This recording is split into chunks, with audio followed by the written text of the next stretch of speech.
पश्चिम बंगाल में ममता बनर्जी की सरकार बर्खास्त कर दी गई है। गुरुवार को राज्यपाल आरएन रवि ने इसका बाकायदा नोटिफिकेशन भी जारी कर दिया। इस आदेश का मतलब यह है दोस्तों कि अब पश्चिम बंगाल में ममता बनर्जी के किसी भी मंत्री के पास कोई पावर नहीं बची है। विधानसभा भंग कर दी गई है।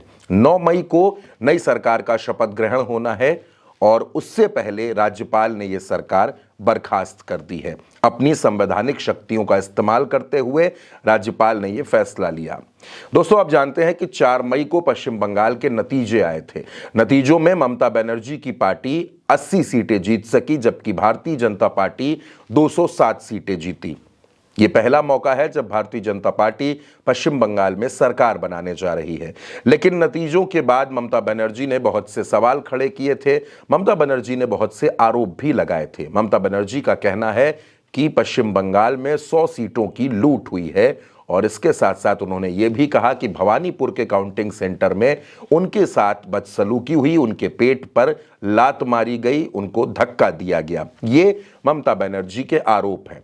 इसके अलावा ममता बनर्जी के भतीजे अभिषेक बनर्जी लगातार काउंटिंग की सीसीटीवी जारी करने की मांग कर रहे हैं। अभिषेक बनर्जी का कहना है कि अगर दोपहर 12 बजे से लेकर शाम 6 बजे तक काउंटिंग का सीसीटीवी जारी कर दिया जाए तो उसमें जो भी जनादेश होगा वो हमको स्वीकार होगा। अभिषेक बनर्जी ने यह भी कहा कि हम इन नतीजों को नहीं मानते हैं। पश्चिम बंगाल में एक बड़ा खेल हुआ है। 4 मई के बाद पश्चिम बंगाल में लगातार ऐसी तस्वीरें देखने को मिल रही हैं, ऐसी खबरें आ रही हैं जहां टीएमसी के कई दफ्तरों को तोड़ा गया है, आगजनी की गई है और टीएमसी का आरोप है कि यह सब कुछ भारतीय जनता पार्टी के इशारे पर हो रहा है।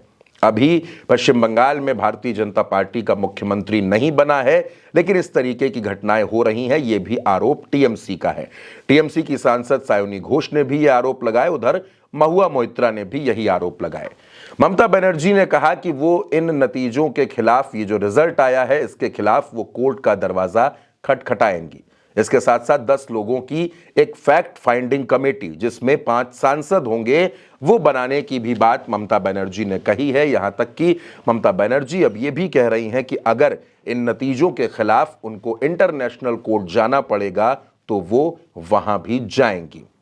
दोस्तों, नतीजे सामने आने के बाद समाजवादी पार्टी के प्रमुख और उत्तर प्रदेश के पूर्व मुख्यमंत्री अखिलेश यादव ने भी गुरुवार को ममता बनर्जी से कोलकाता पहुंचकर मुलाकात की। अखिलेश यादव ने अभिषेक बनर्जी को गले लगाया, ममता बनर्जी को शॉल ओढ़ाई और कहा कि आप हारी नहीं हैं, आप लोग बहुत अच्छा लड़े हैं। अखिलेश यादव ने भी सीसीटीवी का मुद्दा उठा दिया। अखिलेश यादव ने कहा कि अगर उत्तर प्रदेश में कुंदरकी के उपचुनाव का सीसीटीवी जारी कर दिया जाए तो सारा सच सामने आ जाएगा।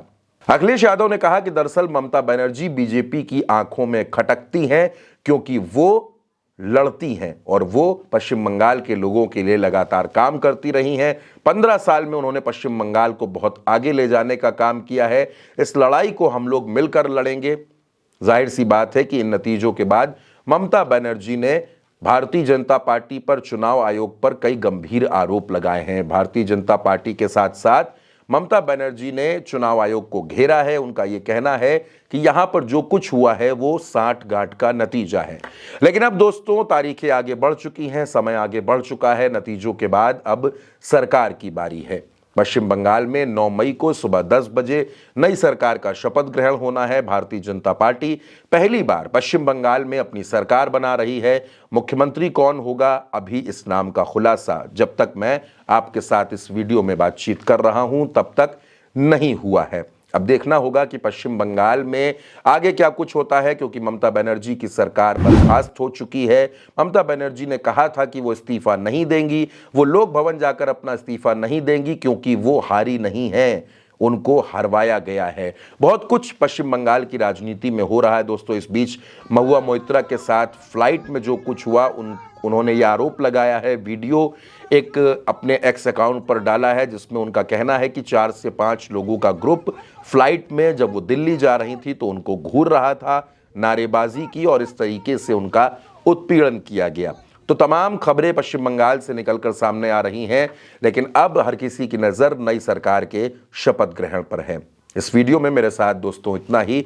आप उल्टा चश्मा यूसी के साथ बने रहिए। चैनल को सब्सक्राइब कीजिएगा। नमस्कार।